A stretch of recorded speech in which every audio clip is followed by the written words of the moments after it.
Zaradi vedno večje finančne stiske je vedno več ljudi, ki so potrebni pomoči. S kamero smo se odločili in odpravili do Mariborskega Rdečega križa, da preverimo njihovo stanje. Ali so skladišča polna in prazna, poglejte v naslednjem prispevku. Ob današnji finančni stiski je Rdeči križ, lahko rečemo, tisti steber, ki pomaga ljudem. Se je kaj več ljudi na vas obrnilo v tem času? No, treba je reči, da je tradicionalno ob koncu leta in začetku leta vsako leto povečan interes. To, kar se pa dogaja v letošnjem letu, je pa preseglo vsa normalna pričakovanja. Zakaj se to dogaja? Zelo se pozna dejansko vpliv recesije, verjetno bolj teh informacij kot sicer. Dejstvo pa je, da je prišlo do dodatnega razslojevanja.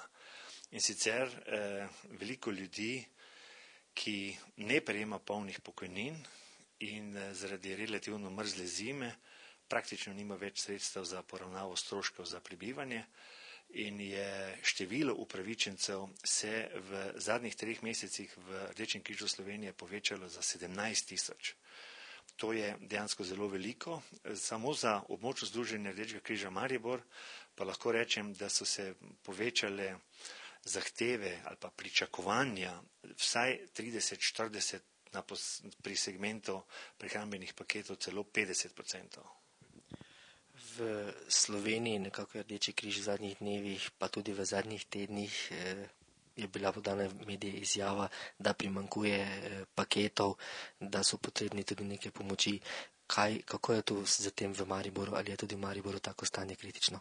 No, mogoče bo izgledalo malce čudno, ampak v Mariboru nismo imeli pomanjkanja prehranskih paketov, saj smo v mesecu decembru nabavili 1000 komadov prehranskih paketov iz lastnih sredstev in v začetku meseca marca ponovno 1000, tako da smo v obdobju do polovice meseca marca razdelili dejansko v letošnjem letu 2300 pa še nekaj prehranskih paketov. Mi tega pomanjkanja oziroma predvsem upravičenci, tisti, ki so socialno ogroženi v Mariboru, tega niso čutili. Mogoče tudi zaradi tega, ker se območno združenje Rdečega križa kljub vsemu, da ni odgovorno za to, da bi ljudje na nek način lahko s pomočjo prehranskih paketov se prehranjevali. Razumemo težave, večkrat je Maribor že bil v težavah in smo seveda se na to tudi ustrezno pripravili, medtem ko v drugih slovenskih mestih se pač niso na tak način odzvali, kot mi razumemo težave socialno ogroženih ljudi v Mariboru in v njegovi okolici. Kdo pa so tisti ljudje, podjetja, ki vam stojijo ob strani, ki vam pomagajo v tem trenutku? Ja, žal, kljub temu, da imamo v Mariboru izredno veliko število uspešnih podjetij, tudi nacionalnega pomena, je ta pripravljenost, da bi spoznali potrebo socialno ogroženih ljudi v tem trenutku zaradi razmer v gospodarstvu in sicer v družbi,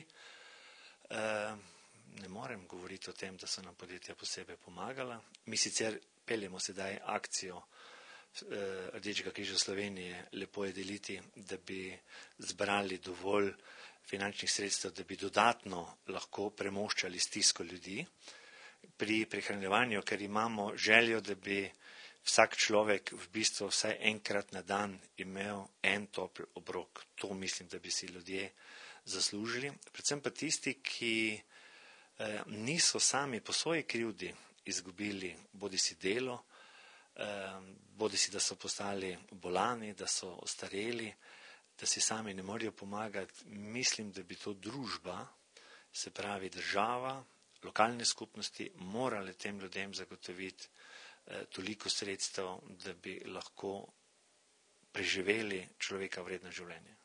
Ker ste že omenili akcijo Lepo je deliti, cilj je bil zbrati nekje 150 000 evrov. Kje smo v tem trenutku sedaj? No, akcija je bila dejansko 10 000 prehranskih paketov zbrati sredstva dodatno, ker smo v programu za leto 2009 iz sredstev FIHA, fundacije invalidskih humanitarnih organizacij, za to področje dobili nekoliko manj sredstev, del sredstev je bil namenjen za druge namene, zato seveda in ob izredno veliki potrebi ljudi, ki se kaže skozi to, da ljudje praktično k nam prihajajo že skoraj vsake 14 dni, posamezniki že vsaki teden, ker prehranski paket je seveda dodatek in Rdeči križ ne more z temi prehranskimi paketi zagotavljati ljudem normalno prehranjevanje, takšno kot je pač človeku potrebno. To je samo dodatek. In če je tu tako velik interes oziroma potreba potem, to verjetno kaže na socialne razmere v naši širši okolici, da ne rečem v državi kot celota. Lahko povem, da bomo ravno v teh dneh začeli sprejemati tudi nekatere prehranske artikle interventnih zalog Evropske skupnosti, vendar je prišlo do ponovljenih razpisov, tako da bomo nekatere artikle komaj dobili čez 2,5–3 mesece in to seveda zelo otežkoča ljudem, ki so pričakovali, da bomo dejansko v začetku ali pa konec aprila, v začetku meseca maja lahko delili interventne zaloge. Kaj to pomeni za Maribor? Lahko povem, da smo v lanskem letu razdelili za 264 ton hrane interventnih zalog v območnem združenju Rdečega križa Maribor. In to je seveda izredno velik prispevek ljudem, da lahko premoščajo iz dneva v dan potrebe po prehranjevanju. Ti paketi so že določeni, kaj je v njih, ali je to določeno za strani države, za vaše strani, na kak način se ti paketi polnijo? Ja, ti paketi oziroma vsebina paketov se določi v bistvu na Komisiji za socialo na nivoju Rdečega križa Slovenije, potrdi glavni odbor in potem se gre v nabavo določenih artiklov.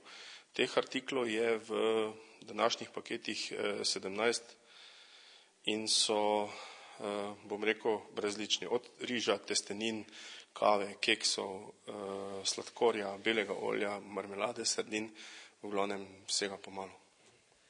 Kdo pa je deležen tega paketa? Je to dobi vsaki teden enkrat ali je to večkrat na teden?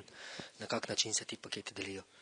Na območnem združenju Rdečega križa Maribor imamo kriterije in sicer prehrambeni paket z 3 kilogrami pralnega prahu prejmejo prejemniki, se pravi prejemniki socialne pomoči, ki se izkažejo z odločbo Centra za socialno delo ali s potrdilom Centra za socialno delo. Tako da ti so deležni tega paketa in sicer, če so na odločbi 2 ali več osebe vsaka 2 meseca, posamezniki ali pa 2 osebi na odločbi pa na vsake 3 mesece. Tu za nami imamo še ene lepe vrečke, pa nam povejte, čigave so pa te vrečke? Ja, te vrečke so v bistvu tudi v glavnem napolnjene za prehrano. Noter je v glavnem konzervirana hrana, od mesnih narezkov, sardin, belega olja, moke, sladkorja. To je v bistvu donacija Mercatorja in bomo delili v prihodnjo sredo.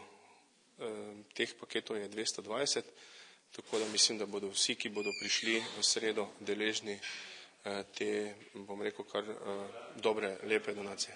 Tukaj za nama stoji polno naložen tovornjak vode. Od kje ste to dobili, kdo je to pripeljal do vas? Ja, ob tej vseslovenski akciji Lepo je deliti so se odzvali tudi številni donatorji. Eden izmed teh donatorjev je tudi podjetje Radenska oziroma lastnik Union, ki nam je dobavil gazirano in negazirano vodo. Tako da bomo tudi to vodo v plastenkah delili prosilcem humanitarne pomoči.